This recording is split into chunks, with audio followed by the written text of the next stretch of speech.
옛날 옛적, 사계절 내내 계곡 물소리가 끊이지 않는 깊은 산골 마을이 있었습니다. 그곳에는 대대로 명망 높은 양반 가문인 김대감 댁이 자리하고 있었지요. 그 집의 주인인 김대감은 나이가 이른을 바라보는 터라 몸이 쇠약해져 집안일에는 거의 손을 놓고 있었습니다. 그 댁에는 석철이라는 머슴이 하나 있었는데 나이 25의 훤칠한 키와 선량한 인상을 지녀 마을 처녀들의 마음을 설레게 하곤 했습니다. 석철은 가난한 소장농의 아들로 태어나 어릴 적부터 김대감 댁에서 일을 해왔기에 집안 구석구석을 제 손바닥처럼 꿰뚫고 있었지요. 석철아, 어서 저 개울가 논에 김을 매러 가거라. 아침마다 대감의 목소리가 마당에 울리면 석철은 분주하게 농기구를 챙겨들곤 했습니다. 그런데 이상하게도 그가 개울가로 나가는 길에는 항상 소희라는 처녀가 빨래를 하거나 물을 깃고 있었답니다. 소희는 김대감의 양딸로 먼 친척 집에서 온 지 벌써 10여 년이 되었지요. 나이 20살의 몸집은 작지만 단아한 용모를 지녔고 무엇보다 글을 잘 읽어 대감의 총애를 받는 딸이었습니다. 어느 무더운 여름날 석철이 개울가에서 호미질을 하고 있는데 갑자기 돌멩이 하나가 물에 퐁당 빠지는 소리가 들렸습니다. 어머나, 죄송해요. 돌아보니 소희가 빨래 방망이를 놓치고는 어쩔 줄 몰라 하고 있었습니다. 아이고, 아가씨께서 그러실 일이 아닙니다. 제가 건져 드리겠습니다. 석철이 소매를 걷고 개울로 들어서자 소희가 해맑게 웃으며 말했습니다. 석철 오라버니는 정말 친절하세요. 언제나 저를 도와주시니까요. 오라버니란? 아가씨, 저는 그저 머슴일 뿐입니다. 머슴이면 어떻습니까? 사람이 귀한 것은 마음이지, 신분이 무엇 중요하겠어요? 그 말에 석철의 가슴이 쿵 하고 내려앉았습니다. 어찌 양반가의 아가씨가 이런 생각을 할 수 있을까 싶어서였지요. 그날부터 두 사람은 개울가에서 자주 마주쳤고 함께 나무 그늘 아래서 점심을 나눠 먹기도 하고 때로는 소희가 그에게 글을 가르쳐 주기도 했습니다. 석철 오라버니, 이 글자가 무엇인지 아세요? 소희가 나뭇가지로 땅에 쓴 글자를 가리키자 석철은 고개를 갸웃거렸습니다. 아이고, 저는 글을 모르는 무지렁이입니다. 그럼 제가 가르쳐 드릴게요. 이건 사랑의 자예요. 사랑한다는 뜻이지요. 석철이 그 글자를 조심스레 따라 쓰자 소희의 얼굴이 수줍게 붉어졌습니다. 가을이 깊어갈 무렵 김대감 댁에 큰 슬픔이 닥쳤습니다. 대감의 본부인께서 중풍으로 세상을 떠나신 것이었지요. 온 집안이 상복으로 갈아입었고 곡소리는 사흘 밤낮으로 끊이지 않았습니다. 그날 밤 소희가 대청마루에 홀로 앉아 눈물을 흘리다가 그만 기력이 다해 옆으로 쓰러지고 말았습니다. 어머나, 아가씨. 지나가던 석철이 깜짝 놀라 달려가 그녀를 부축했습니다. 그러자 소희는 석철의 품에 안긴 채 서럽게 울기 시작했습니다. 흑흑. 어머님. 아가씨, 이러지 마십시오. 몸이 상하시겠습니다. 석철이 등을 토닥여주자 소희가 고개를 들고 말했습니다. 석철 오라버니, 저는 이제 정말 혼자예요. 이 집에서 저를 아껴주시던 분은 어머님뿐이었는데. 무슨 말씀을요? 대감 어르신께서도 아가씨를 아끼시지 않습니까? 아버님은 이제 연로하셔서 저에게 관심이 없으세요. 곧새 어머님이 오시면 저는 어떻게 되는 걸까요? 그 말에 석철의 가슴이 먹먹해졌습니다. 소희의 걱정이 현실이 될 것만 같았기 때문입니다. 그날 이후로 두 사람은 밤마다 대청마루에서 만나 서로를 위로하며 정을 쌓아갔습니다. 아가씨, 너무 슬퍼하지 마십시오. 아무리 새 어머님이 오신다 해도 아가씨처럼 착하고 예쁜 딸을 미워할 리가 있겠습니까? 오라버니는 정말 착해요. 저 같은 양녀를 위로해 주시다니. 양녀가 어떻다고요? 피가 섞이지 않았어도 이 집의 딸인 것은 마찬가지 아닙니까? 어느 날 밤 소희가 평소보다 더 서럽게 울자 석철이 다가갔습니다. 그녀는 갑자기 석철의 가슴에 얼굴을 묻고 흐느꼈습니다. 오라버니, 저 무서워요. 혼자 있는 게 너무 무서워요. 그러지 마십시오. 제가 여기 있지 않습니까? 정말요? 오라버니가 저를 지켜주실 거예요? 그럼요. 제 목숨을 걸고라도 지켜드리겠습니다. 그 말에 소희가 고개를 들어 석철을 바라보았고 두 사람의 눈길이 달빛 아래에서 마주쳤습니다. 그 순간 석철은 자신도 모르게 소희의 뺨에 손을 올렸습니다. 오라버니, 아가씨, 두 사람은 천천히 가까워졌고 마침내 입술이 맞닿는 순간 온 세상이 고요해지는 듯 했습니다. 그날 밤부터 두 사람은 돌이킬 수 없는 강을 건넜고 매일 밤 은밀한 곳에서 만나 서로를 향한 그리움을 달랬습니다. 겨울이 지나고 봄이 오자 소희의 걱정은 현실이 되었습니다. 김대감 댁에 새 마님이 들어온 것이지요. 그녀의 이름은 윤씨 부인이라 했는데 나이 30의 용모가 아름답고 말솜씨가 뛰어나 대감의 마음을 단번에 사로잡았습니다. 윤씨 부인이 시집 온 첫날 마당을 쓸던 석철에게 그녀가 다가와 말을 걸었습니다. 아이고, 이 집 머슴은 참으로 건장하구나. 이름이 무엇이냐? 석철이라 합니다. 마님, 석철이라. 좋은 이름이구나. 앞으로 잘 부탁한다. 그러더니 윤씨 부인은 석철의 어깨를 툭툭 쳤는데 그 손길이 묘하게 오래 머물렀습니다. 며칠 후 석철이 장작을 패고 있을 때 윤씨 부인이 다시 나타났습니다. 석철아, 이것 좀 들어다 주겠느냐? 그녀가 가리킨 무거운 항아리를 석철이 번쩍 들어 올리자 마님은 감탄하며 말했습니다. 어머나, 정말 힘이 세구나. 몸도 좋고. 참 부럽다. 그러더니 그녀는 석철의 팔뚝을 스르르 만지는 것이었습니다. 석철이 당황해서 뒤로 물러서자 마님이 웃으며 말했습니다. 왜 그러느냐? 별것도 아닌데. 그런데 너는 장가는 아직 안 갔느냐? 아직 그런 생각은 없습니다. 왜? 이 동네에 마음에 드는 처녀라도 없나 보구나. 그 순간 석철의 머릿속에 소희의 얼굴이 떠올랐지만 차마 말할 수는 없었습니다. 그저 아직은 때가 아닌 것 같습니다. 그래? 그럼 언젠가는 좋은 인연이 있겠지? 그녀는 의미심장한 미소를 지으며 돌아섰고 석철은 왠지 모를 불편함을 느꼈습니다. 그날 밤 석철이 소희에게 그 일을 이야기하자 소희의 얼굴이 어두워졌습니다. 새 어머님께서 오라버니에게 관심이 있으신가 봐요. 그런 게 아닙니다. 그냥 인사치레였을 겁니다. 아니에요. 저는 알 수 있어요. 어머님의 눈빛이 예사롭지 않았어요.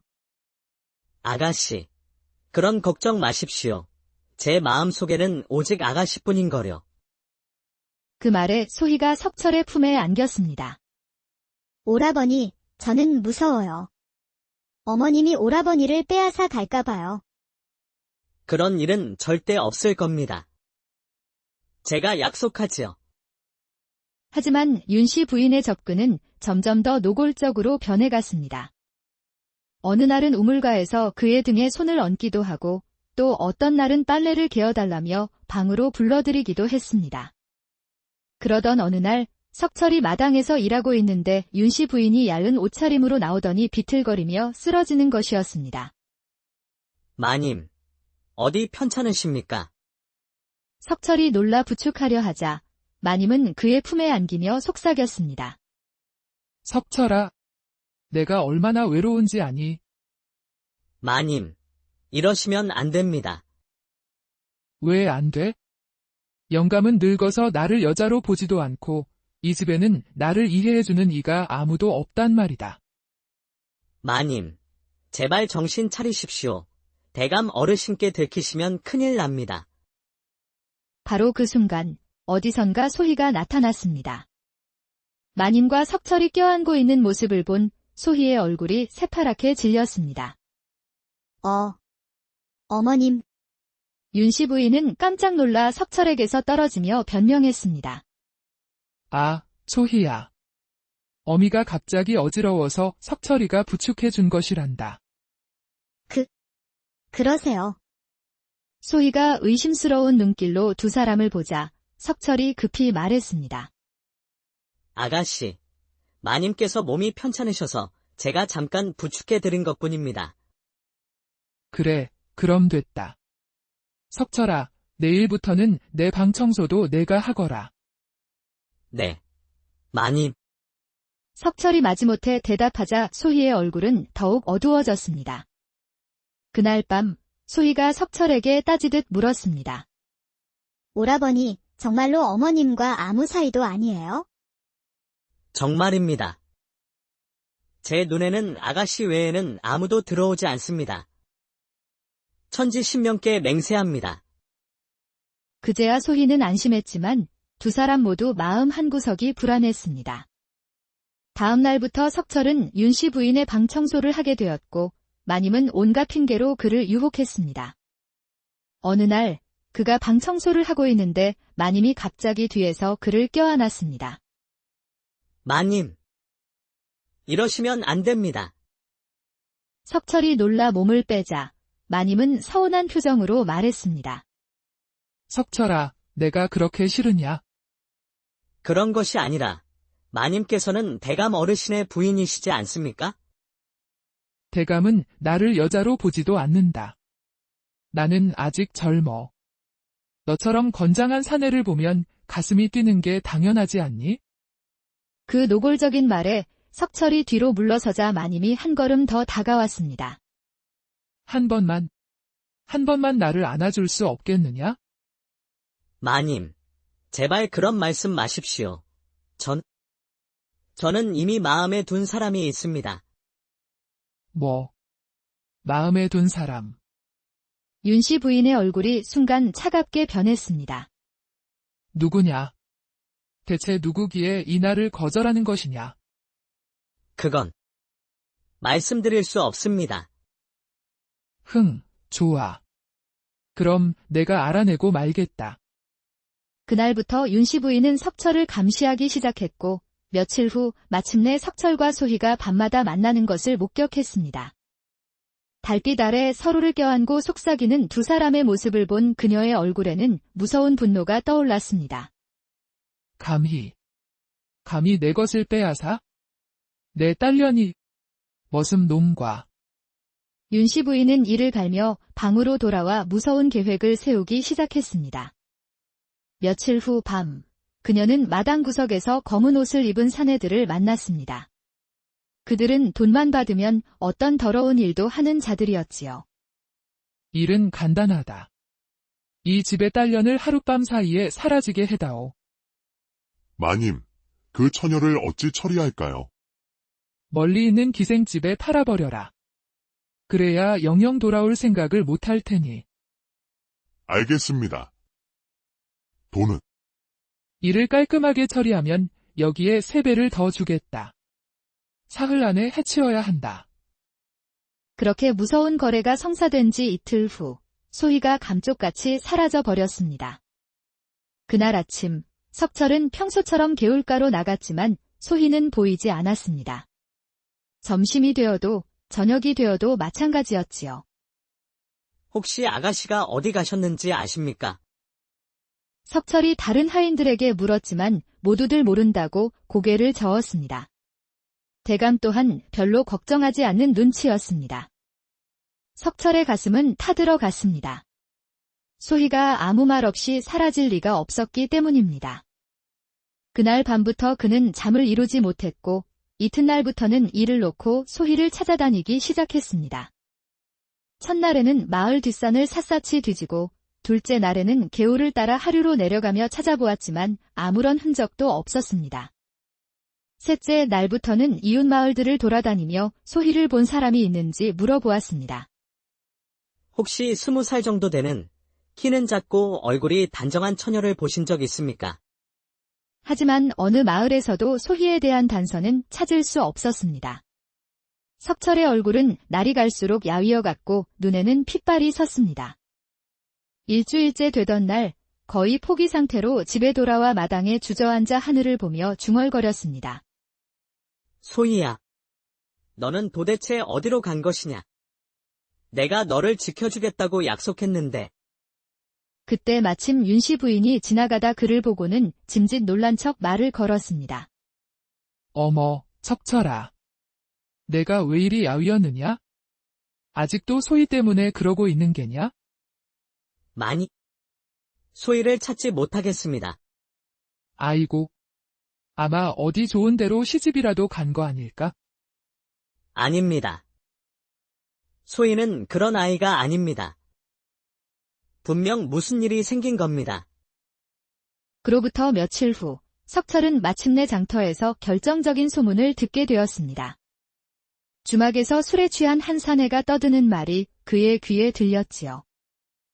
어이, 친구들. 저 건너 읍내 기생집에 새로 들어온 처녀 봤나?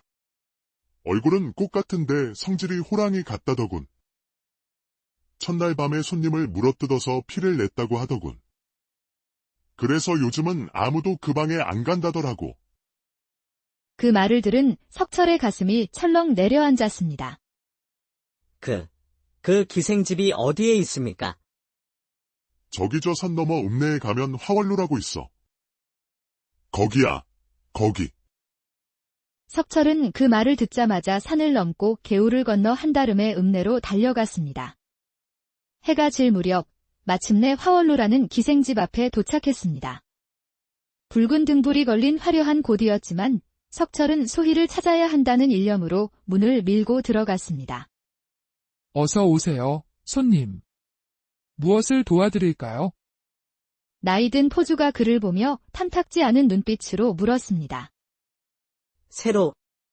새로 들어온 기녀가 있다고 들었습니다. 아, 그 처자 말씀이군요. 그런데 손님, 그 방은 좀 위험합니다. 성질이 보통 사나운 게 아니라서요. 괜찮습니다. 꼭 그 처자를 보고 싶습니다. 참 별난 취향이시네. 그럼 돈부터 내시지요. 석철은 주머니를 뒤져 모아둔 은전 몇 입을 전부 꺼내주었습니다. 좀 부족하지만 특별히 모시지요. 대신 시간은 짧습니다.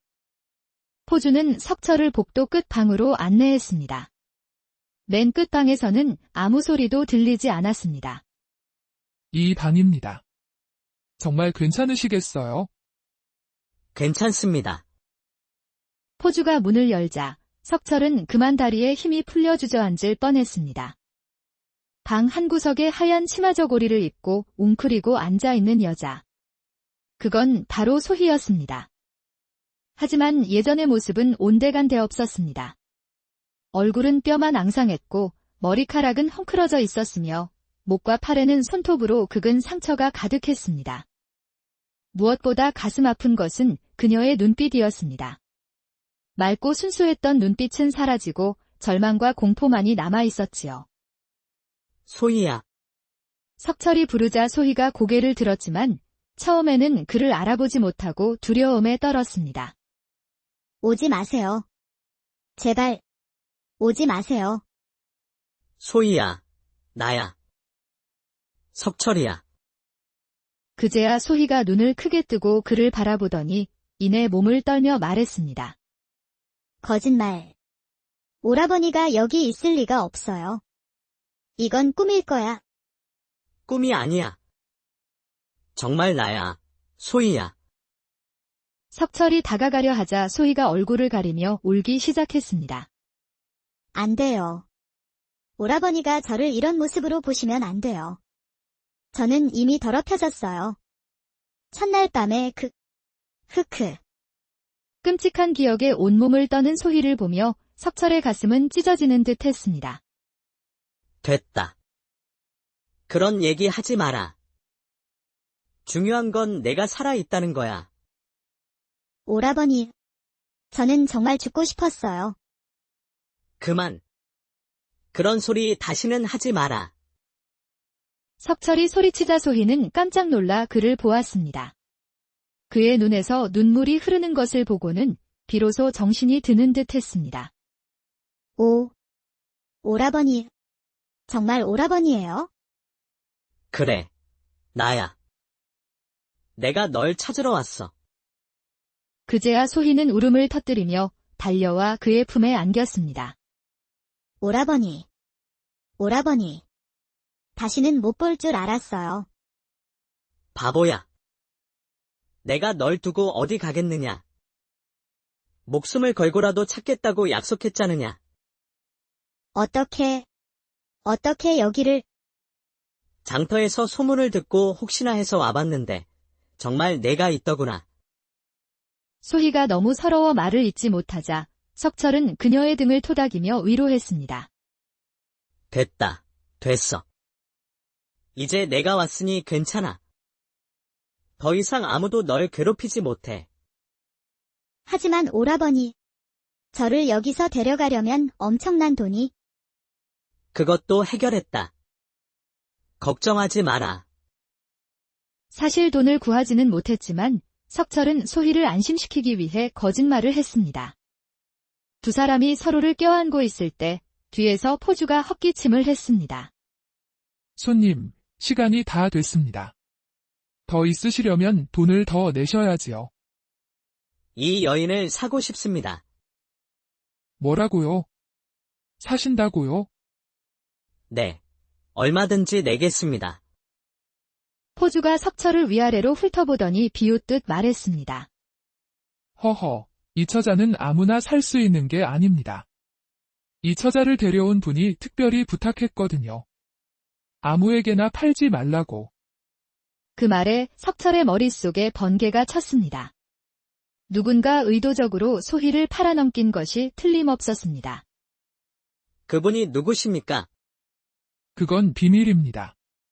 하지만 돈을 많이 주신 분이라는 것만 알아두시지요.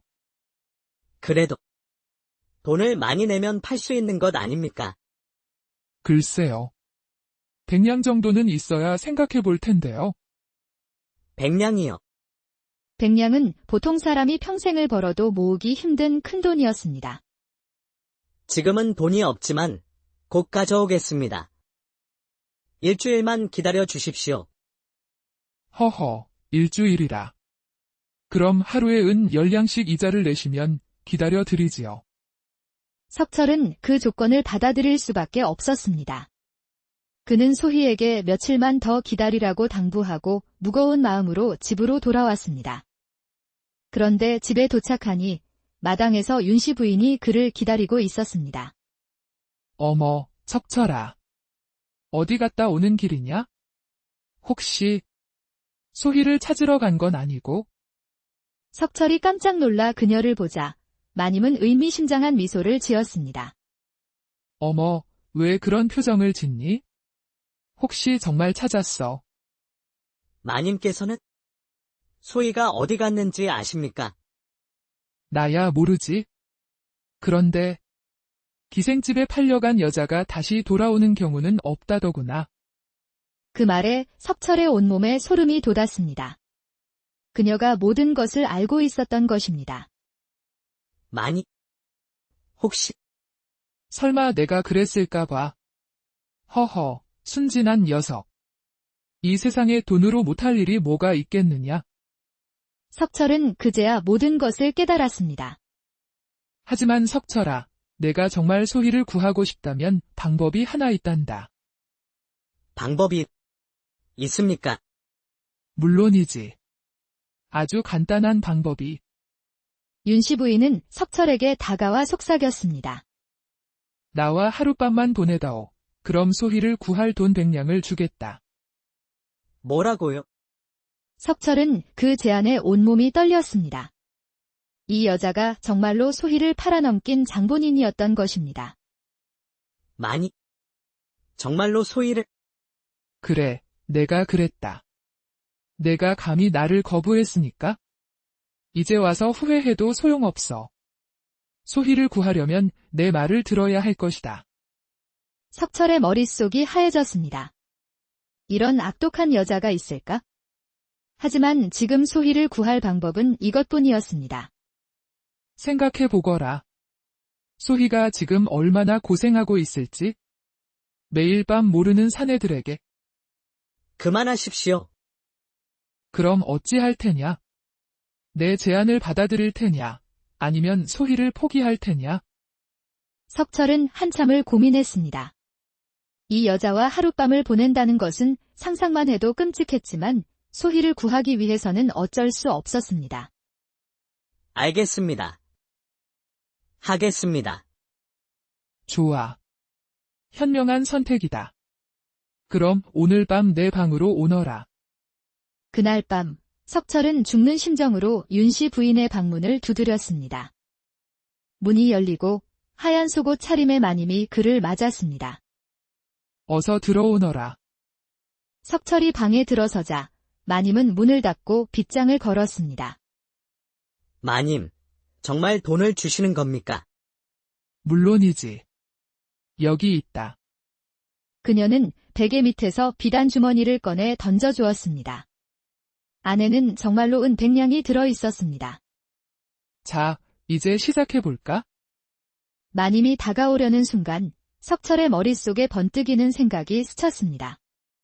이 여자를 그냥 만족시켜주고 끝낼 게 아니라 제대로 복수해야 한다는 생각이었지요. 마님, 제가 한 가지 제안이 있습니다. 제안.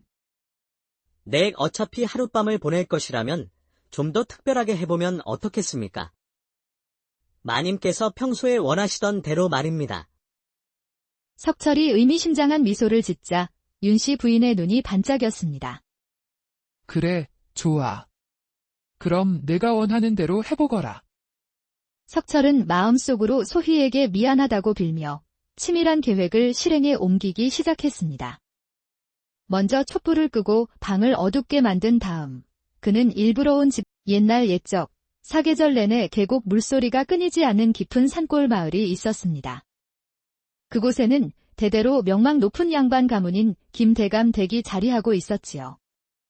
그 집의 주인인 김대감은 나이가 이른을 바라보는 터라 몸이 쇠약해져 집안일에는 거의 손을 놓고 있었습니다. 그 댁에는 석철이라는 머슴이 하나 있었는데 나이 25의 훤칠한 키와 선량한 인상을 지녀 마을 처녀들의 마음을 설레게 하곤 했습니다. 석철은 가난한 소장농의 아들로 태어나 어릴 적부터 김대감 댁에서 일을 해왔기에 집안 구석구석을 제 손바닥처럼 꿰뚫고 있었지요. 석철아, 어서 저 개울가 논에 김을 매러 가거라. 아침마다 대감의 목소리가 마당에 울리면 석철은 분주하게 농기구를 챙겨 들곤 했습니다. 그런데 이상하게도 그가 개울가로 나가는 길에는 항상 소희라는 처녀가 빨래를 하거나 물을 깃고 있었답니다. 소희는 김대감의 양딸로 먼 친척 집에서 온 지 벌써 10여 년이 되었지요. 나이 20살의 몸집은 작지만 단아한 용모를 지녔고 무엇보다 글을 잘 읽어 대감의 총애를 받는 딸이었습니다. 어느 무더운 여름날 석철이 개울가에서 호미질을 하고 있는데 갑자기 돌멩이 하나가 물에 퐁당 빠지는 소리가 들렸습니다. 어머나, 죄송해요. 돌아보니 소희가 빨래 방망이를 놓치고는 어쩔 줄 몰라 하고 있었습니다. 아이고, 아가씨께서 그러실 일이 아닙니다. 제가 건져 드리겠습니다. 석철이 소매를 걷고 개울로 들어서자 소희가 해맑게 웃으며 말했습니다. 석철 오라버니는 정말 친절하세요. 언제나 저를 도와주시니까요. 오라버니란 아가씨, 저는 그저 머슴일 뿐입니다. 머슴이면 어떻습니까? 사람이 귀한 것은 마음이지 신분이 무엇 중요하겠어요. 그 말에 석철의 가슴이 쿵 하고 내려앉았습니다. 어찌 양반가의 아가씨가 이런 생각을 할 수 있을까 싶어서였지요. 그날부터 두 사람은 개울가에서 자주 마주쳤고 함께 나무 그늘 아래서 점심을 나눠 먹기도 하고 때로는 소희가 그에게 글을 가르쳐 주기도 했습니다. 석철 오라버니, 이 글자가 무엇인지 아세요? 소희가 나뭇가지로 땅에 쓴 글자를 가리키자 석철은 고개를 갸웃거렸습니다. 아이고, 저는 글을 모르는 무지렁이입니다. 그럼 제가 가르쳐 드릴게요. 이건 사랑의 자예요. 사랑한다는 뜻이지요. 석철이 그 글자를 조심스레 따라 쓰자 소희의 얼굴이 수줍게 붉어졌습니다. 가을이 깊어갈 무렵 김대감 댁에 큰 슬픔이 닥쳤습니다. 대감의 본부인께서 중풍으로 세상을 떠나신 것이었지요. 온 집안이 상복으로 갈아입었고 곡소리는 사흘 밤낮으로 끊이지 않았습니다. 그날 밤 소희가 대청마루에 홀로 앉아 눈물을 흘리다가 그만 기력이 다해 옆으로 쓰러지고 말았습니다. 어머나, 아가씨. 지나가던 석철이 깜짝 놀라 달려가 그녀를 부축했습니다. 그러자 소희는 석철의 품에 안긴 채 서럽게 울기 시작했습니다. 흑흑. 어머님. 어머님. 아가씨. 이러지 마십시오. 몸이 상하시겠습니다. 석철이 등을 토닥여주자 소희가 고개를 들고 말했습니다. 석철 오라버니, 저는 이제 정말 혼자예요. 이 집에서 저를 아껴주시던 분은 어머님뿐이었는데. 무슨 말씀을요? 대감 어르신께서도 아가씨를 아끼시지 않습니까? 아버님은 이제 연로하셔서 저에게 관심이 없으세요. 곧새 어머님이 오시면 저는 어떻게 되는 걸까요? 그 말에 석철의 가슴이 먹먹해졌습니다. 소희의 걱정이 현실이 될 것만 같았기 때문입니다. 그날 이후로 두 사람은 밤마다 대청마루에서 만나 서로를 위로하며 정을 쌓아갔습니다. 아가씨, 너무 슬퍼하지 마십시오. 아무리 새 어머님이 오신다 해도 아가씨처럼 착하고 예쁜 딸을 미워할 리가 있겠습니까? 오라버니는 정말 착해요. 저 같은 양녀를 위로해 주시다니. 양녀가 어떻다고요? 피가 섞이지 않았어도 이 집의 딸인 것은 마찬가지 아닙니까? 어느 날 밤 소희가 평소보다 더 서럽게 울자 석철이 다가갔습니다. 그녀는 갑자기 석철의 가슴에 얼굴을 묻고 흐느꼈습니다. 오라버니, 저 무서워요. 혼자 있는 게 너무 무서워요. 그러지 마십시오. 제가 여기 있지 않습니까? 정말요? 오라버니가 저를 지켜주실 거예요? 그럼요. 제 목숨을 걸고라도 지켜드리겠습니다. 그 말에 소희가 고개를 들어 석철을 바라보았고 두 사람의 눈길이 달빛 아래에서 마주쳤습니다. 그 순간 석철은 자신도 모르게 소희의 뺨에 손을 올렸습니다. 오라버니. 아가씨. 두 사람은 천천히 가까워졌고 마침내 입술이 맞닿는 순간 온 세상이 고요해지는 듯 했습니다. 그날 밤부터 두 사람은 돌이킬 수 없는 강을 건넜고 매일 밤 은밀한 곳에서 만나 서로를 향한 그리움을 달랬습니다. 겨울이 지나고 봄이 오자 소희의 걱정은 현실이 되었습니다. 김대감 댁에 새 마님이 들어온 것이지요.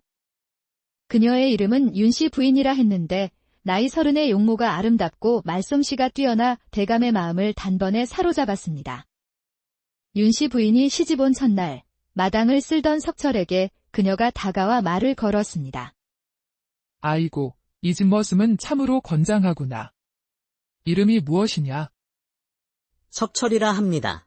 마님. 석철이라. 좋은 이름이구나. 앞으로 잘 부탁한다. 그러더니 윤씨 부인은 석철의 어깨를 툭툭 쳤는데 그 손길이 묘하게 오래 머물렀습니다. 며칠 후 석철이 장작을 패고 있을 때 윤씨 부인이 다시 나타났습니다. 석철아, 이것 좀 들어다 주겠느냐?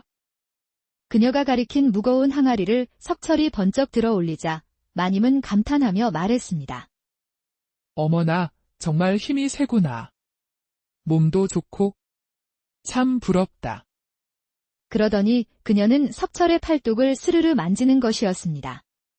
석철이 당황해서 뒤로 물러서자 마님이 웃으며 말했습니다. 왜 그러느냐? 별것도 아닌데. 그런데 너는 장가는 아직 안 갔느냐? 아직 그런 생각은 없습니다. 왜? 이 동네에 마음에 드는 처녀라도 없나 보구나. 그 순간 석철의 머릿속에 소희의 얼굴이 떠올랐지만 차마 말할 수는 없었습니다. 그저 아직은 때가 아닌 것 같습니다. 그래? 그럼 언젠가는 좋은 인연이 있겠지? 그녀는 의미심장한 미소를 지으며 돌아섰고 석철은 왠지 모를 불편함을 느꼈습니다.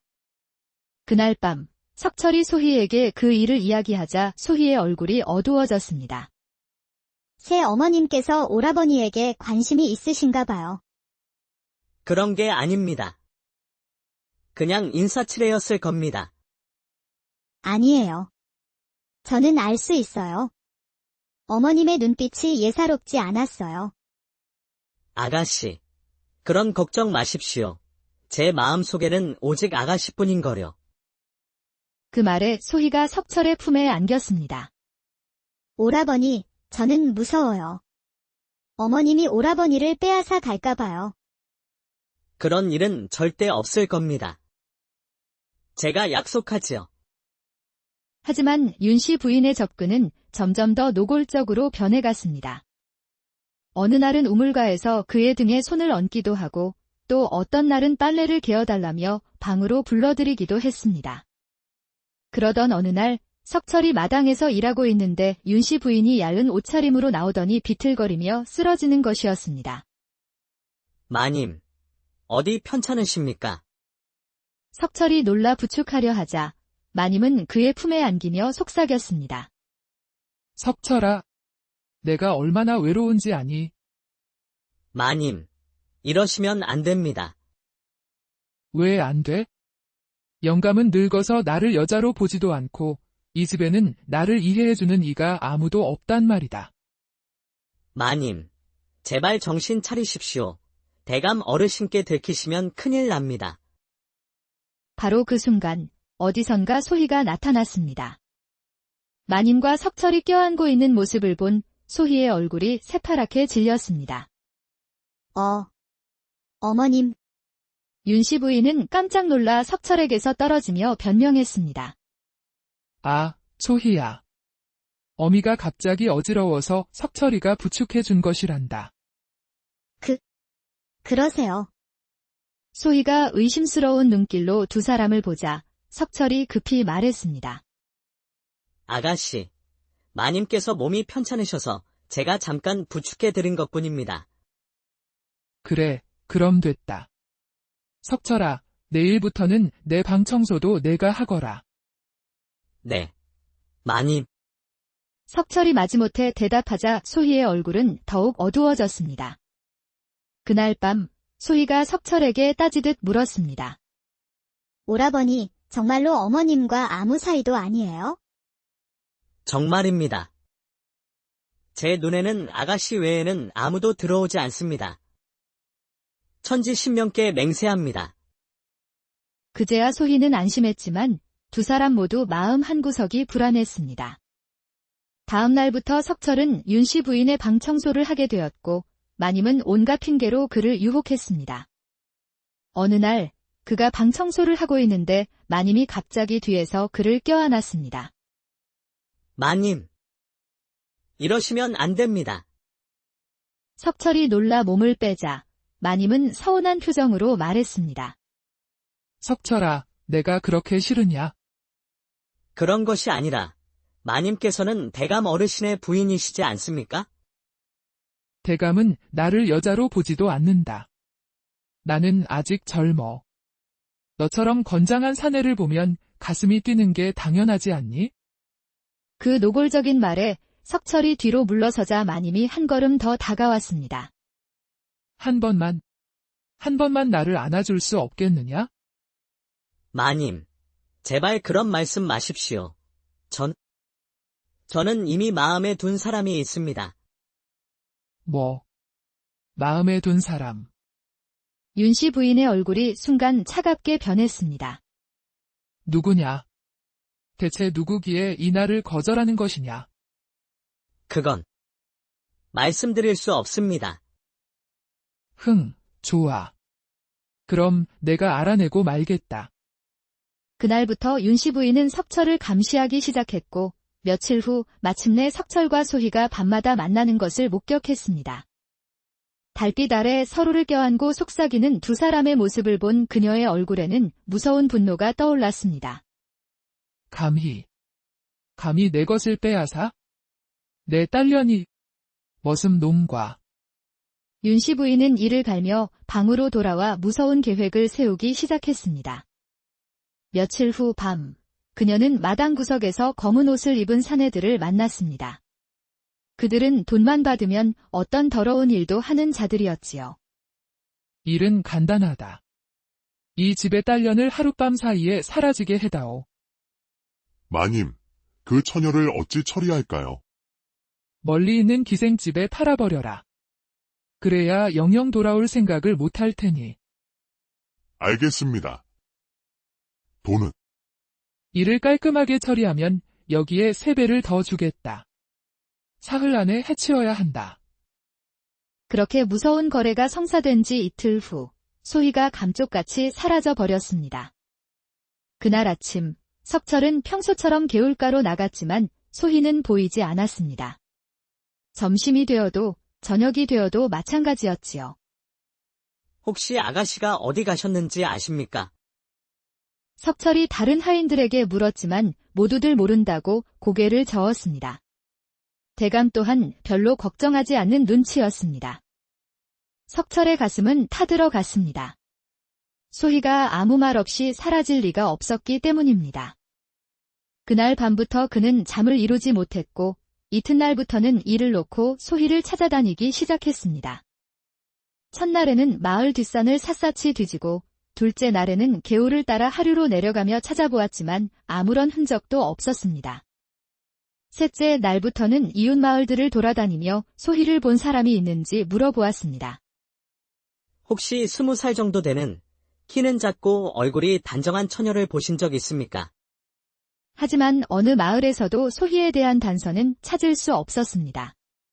석철의 얼굴은 날이 갈수록 야위어갔고 눈에는 핏발이 섰습니다. 일주일째 되던 날 거의 포기 상태로 집에 돌아와 마당에 주저앉아 하늘을 보며 중얼거렸습니다. 소희야, 너는 도대체 어디로 간 것이냐? 내가 너를 지켜주겠다고 약속했는데. 그때 마침 윤씨 부인이 지나가다 그를 보고는 짐짓 놀란 척 말을 걸었습니다. 어머, 석철아. 내가 왜 이리 야위었느냐? 아직도 소희 때문에 그러고 있는 게냐? 많이. 소희를 찾지 못하겠습니다. 아이고. 아마 어디 좋은 데로 시집이라도 간 거 아닐까? 아닙니다. 소희는 그런 아이가 아닙니다. 분명 무슨 일이 생긴 겁니다. 그로부터 며칠 후 석철은 마침내 장터에서 결정적인 소문을 듣게 되었습니다. 주막에서 술에 취한 한 사내가 떠드는 말이 그의 귀에 들렸지요. 어이, 친구들. 저 건너 읍내 기생집에 새로 들어온 처녀 봤나? 얼굴은 꽃 같은데 성질이 호랑이 같다더군. 첫날 밤에 손님을 물어뜯어서 피를 냈다고 하더군. 그래서 요즘은 아무도 그 방에 안 간다더라고. 그 말을 들은 석철의 가슴이 철렁 내려앉았습니다. 그 기생집이 어디에 있습니까?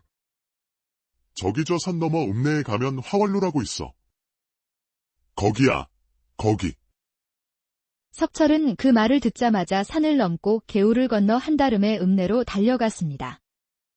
해가 질 무렵 마침내 화월루라는 기생집 앞에 도착했습니다. 붉은 등불이 걸린 화려한 곳이었지만 석철은 소희를 찾아야 한다는 일념으로 문을 밀고 들어갔습니다. 어서 오세요, 손님. 무엇을 도와드릴까요? 나이든 포주가 그를 보며 탐탁지 않은 눈빛으로 물었습니다. 새로 들어온 기녀가 있다고 들었습니다. 아, 그 처자 말씀이군요. 그런데 손님, 그 방은 좀 위험합니다. 성질이 보통 사나운 게 아니라서요. 괜찮습니다. 꼭 그 처자를 보고 싶습니다. 참 별난 취향이시네. 그럼 돈부터 내시지요. 석철은 주머니를 뒤져 모아둔 은전 몇 입을 전부 꺼내주었습니다. 좀 부족하지만 특별히 모시지요. 대신 시간은 짧습니다. 포주는 석철을 복도 끝 방으로 안내했습니다. 맨 끝 방에서는 아무 소리도 들리지 않았습니다. 이 방입니다. 정말 괜찮으시겠어요? 괜찮습니다. 포주가 문을 열자 석철은 그만 다리에 힘이 풀려 주저앉을 뻔했습니다. 방 한구석에 하얀 치마 저고리를 입고 웅크리고 앉아있는 여자. 그건 바로 소희였습니다. 하지만 예전의 모습은 온데간데 없었습니다. 얼굴은 뼈만 앙상했고 머리카락은 헝클어져 있었으며 목과 팔에는 손톱으로 긁은 상처가 가득했습니다. 무엇보다 가슴 아픈 것은 그녀의 눈빛이었습니다. 맑고 순수했던 눈빛은 사라지고 절망과 공포만이 남아있었지요. 소희야, 석철이 부르자 소희가 고개를 들었지만 처음에는 그를 알아보지 못하고 두려움에 떨었습니다. 오지 마세요. 제발, 오지 마세요. 소희야, 나야. 석철이야. 그제야 소희가 눈을 크게 뜨고 그를 바라보더니 이내 몸을 떨며 말했습니다. 거짓말. 오라버니가 여기 있을 리가 없어요. 이건 꿈일 거야. 꿈이 아니야. 정말 나야, 소희야.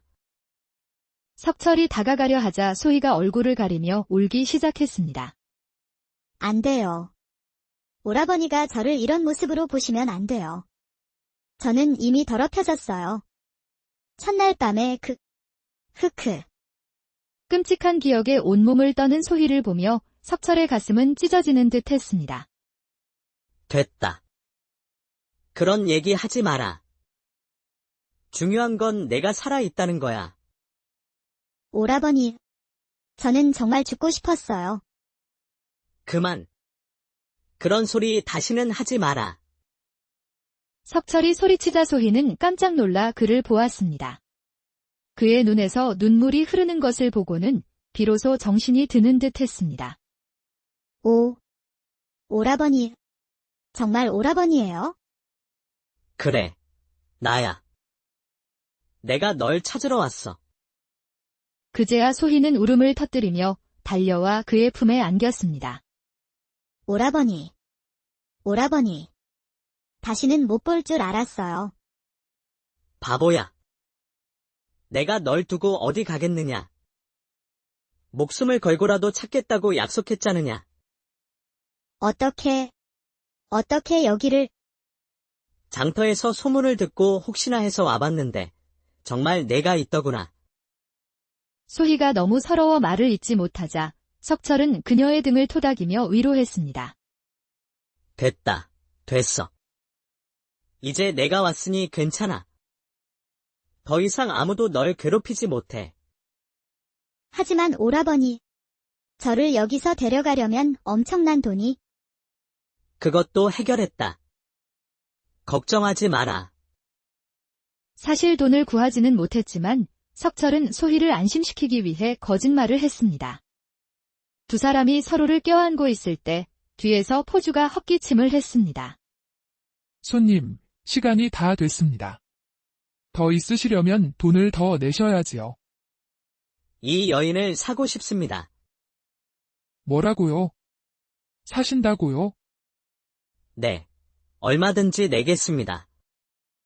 포주가 석철을 위아래로 훑어보더니 비웃듯 말했습니다. 허허, 이 처자는 아무나 살 수 있는 게 아닙니다. 이 처자를 데려온 분이 특별히 부탁했거든요. 아무에게나 팔지 말라고.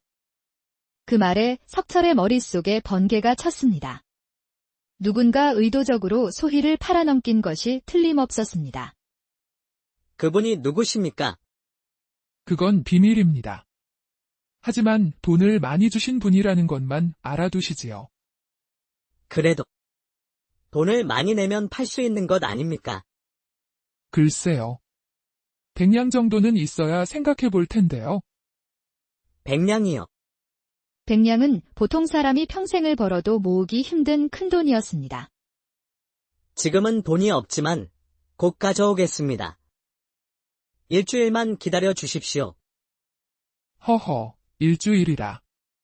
그럼 하루에 은 10냥씩 이자를 내시면 기다려 드리지요. 석철은 그 조건을 받아들일 수밖에 없었습니다. 그는 소희에게 며칠만 더 기다리라고 당부하고 무거운 마음으로 집으로 돌아왔습니다. 그런데 집에 도착하니 마당에서 윤씨 부인이 그를 기다리고 있었습니다. 어머, 석철아. 어디 갔다 오는 길이냐? 혹시 소희를 찾으러 간 건 아니고? 석철이 깜짝 놀라 그녀를 보자 마님은 의미심장한 미소를 지었습니다.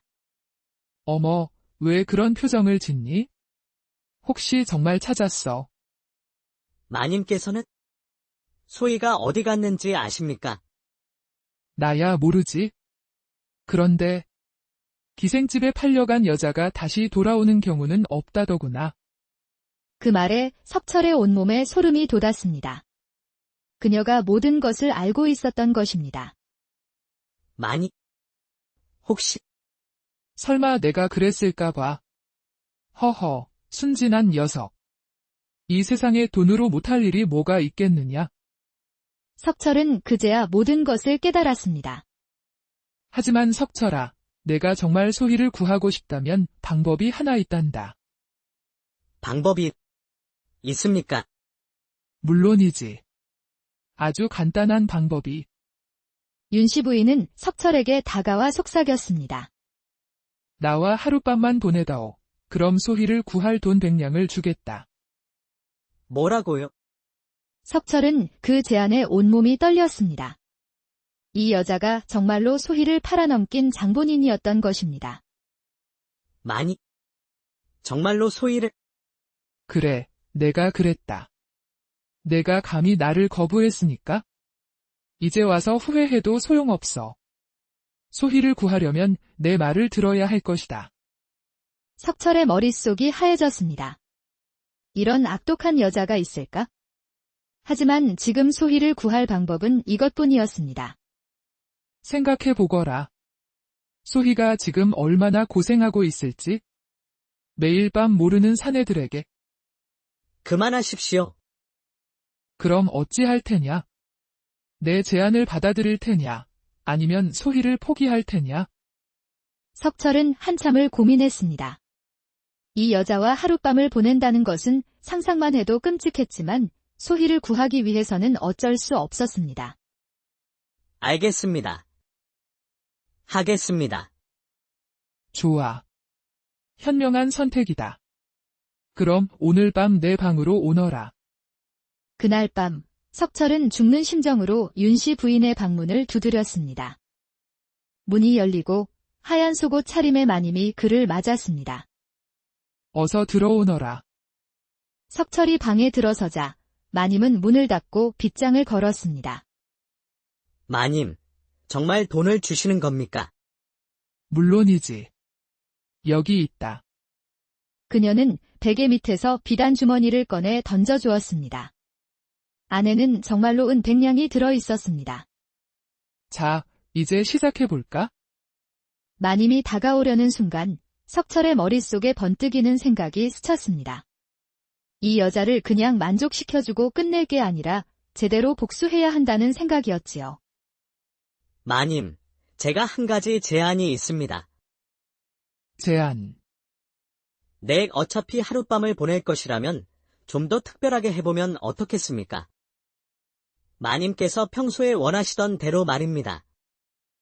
석철이 의미심장한 미소를 짓자 윤씨 부인의 눈이 반짝였습니다. 그래, 좋아. 그럼 내가 원하는 대로 해보거라. 석철은 마음속으로 소희에게 미안하다고 빌며 치밀한 계획을 실행에 옮기기 시작했습니다. 먼저 촛불을 끄고 방을 어둡게 만든 다음 그는 일부러 온 집 옛날 옛적 사계절 내내 계곡 물소리가 끊이지 않는 깊은 산골 마을이 있었습니다. 그곳에는 대대로 명망 높은 양반 가문인 김대감 댁이 자리하고 있었지요. 그 집의 주인인 김대감은 나이가 이른을 바라보는 터라 몸이 쇠약해져 집안일에는 거의 손을 놓고 있었습니다. 그 댁에는 석철이라는 머슴이 하나 있었는데 나이 25의 훤칠한 키와 선량한 인상을 지녀 마을 처녀들의 마음을 설레게 하곤 했습니다. 석철은 가난한 소장농의 아들로 태어나 어릴 적부터 김대감 댁에서 일을 해왔기에 집안 구석구석을 제 손바닥처럼 꿰뚫고 있었지요. 석철아, 어서 저 개울가 논에 김을 매러 가거라. 아침마다 대감의 목소리가 마당에 울리면 석철은 분주하게 농기구를 챙겨 들곤 했습니다. 그런데 이상하게도 그가 개울가로 나가는 길에는 항상 소희라는 처녀가 빨래를 하거나 물을 깃고 있었답니다. 소희는 김대감의 양딸로 먼 친척 집에서 온 지 벌써 10여 년이 되었지요.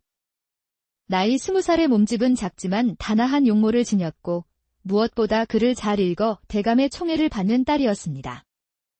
어느 무더운 여름날 석철이 개울가에서 호미질을 하고 있는데 갑자기 돌멩이 하나가 물에 퐁당 빠지는 소리가 들렸습니다. 어머나, 죄송해요. 돌아보니 소희가 빨래 방망이를 놓치고는 어쩔 줄 몰라 하고 있었습니다. 아이고, 아가씨께서 그러실 일이 아닙니다. 제가 건져 드리겠습니다. 석철이 소매를 걷고 개울로 들어서자 소희가 해맑게 웃으며 말했습니다. 석철 오라버니는 정말 친절하세요. 언제나 저를 도와주시니까요. 오라버니란. 아가씨, 저는 그저 머슴일 뿐입니다. 머슴이면 어떻습니까? 사람이 귀한 것은 마음이지, 신분이 무엇 중요하겠어요? 그 말에 석철의 가슴이 쿵 하고 내려앉았습니다. 어찌 양반가의 아가씨가 이런 생각을 할 수 있을까 싶어서였지요. 그날부터 두 사람은 개울가에서 자주 마주쳤고 함께 나무 그늘 아래서 점심을 나눠 먹기도 하고 때로는 소희가 그에게 글을 가르쳐 주기도 했습니다. 석철 오라버니, 이 글자가 무엇인지 아세요? 소희가 나뭇가지로 땅에 쓴 글자를 가리키자 석철은 고개를 갸웃거렸습니다. 아이고, 저는 글을 모르는 무지렁이입니다. 그럼 제가 가르쳐 드릴게요. 이건 사랑의 자예요. 사랑한다는 뜻이지요. 석철이 그 글자를 조심스레 따라 쓰자 소희의 얼굴이 수줍게 붉어졌습니다. 가을이 깊어갈 무렵 김대감 댁에 큰 슬픔이 닥쳤습니다. 대감의 본부인께서 중풍으로 세상을 떠나신 것이었지요. 온 집안이 상복으로 갈아입었고 곡소리는 사흘 밤낮으로 끊이지 않았습니다. 그날 밤 소희가 대청마루에 홀로 앉아 눈물을 흘리다가 그만 기력이 다해 옆으로 쓰러지고 말았습니다. 어머나, 아가씨. 지나가던 석철이 깜짝 놀라 달려가 그녀를 부축했습니다. 그러자 소희는 석철의 품에 안긴 채 서럽게 울기 시작했습니다. 흑흑. 어머님. 어머님. 아가씨, 이러지 마십시오. 몸이 상하시겠습니다. 석철이 등을 토닥여주자 소희가 고개를 들고 말했습니다. 석철 오라버니, 저는 이제 정말 혼자예요. 이 집에서 저를 아껴주시던 분은 어머님뿐이었는데. 무슨 말씀을요? 대감 어르신께서도 아가씨를 아끼시지 않습니까? 아버님은 이제 연로하셔서 저에게 관심이 없으세요. 곧새 어머님이 오시면 저는 어떻게 되는 걸까요? 그 말에 석철의 가슴이 먹먹해졌습니다. 소희의 걱정이 현실이 될 것만 같았기 때문입니다. 그날 이후로 두 사람은 밤마다 대청마루에서 만나 서로를 위로하며 정을 쌓아갔습니다. 아가씨, 너무 슬퍼하지 마십시오. 아무리 새 어머님이 오신다 해도 아가씨처럼 착하고 예쁜 딸을 미워할 리가 있겠습니까? 오라버니는 정말 착해요. 저 같은 양녀를 위로해 주시다니. 양녀가 어떻다고요? 피가 섞이지 않았어도 이 집의 딸인 것은 마찬가지 아닙니까? 어느 날 밤 소희가 평소보다 더 서럽게 울자 석철이 다가갔습니다. 그녀는 갑자기 석철의 가슴에 얼굴을 묻고 흐느꼈습니다. 오라버니, 저 무서워요. 혼자 있는 게 너무 무서워요. 그러지 마십시오. 제가 여기 있지 않습니까? 정말요? 오라버니가 저를 지켜주실 거예요? 그럼요. 제 목숨을 걸고라도 지켜드리겠습니다. 그 말에 소희가 고개를 들어 석철을 바라보았고 두 사람의 눈길이 달빛 아래에서 마주쳤습니다. 그 순간 석철은 자신도 모르게 소희의 뺨에 손을 올렸습니다. 오라버니. 아가씨. 두 사람은 천천히 가까워졌고 마침내 입술이 맞닿는 순간 온 세상이 고요해지는 듯 했습니다. 그날 밤부터 두 사람은 돌이킬 수 없는 강을 건넜고 매일 밤 은밀한 곳에서 만나 서로를 향한 그리움을 달랬습니다. 겨울이 지나고 봄이 오자 소희의 걱정은 현실이 되었습니다. 김대감 댁에 새 마님이 들어온 것이지요. 그녀의 이름은 윤씨 부인이라 했는데 나이 30의 용모가 아름답고 말솜씨가 뛰어나 대감의 마음을 단번에 사로잡았습니다.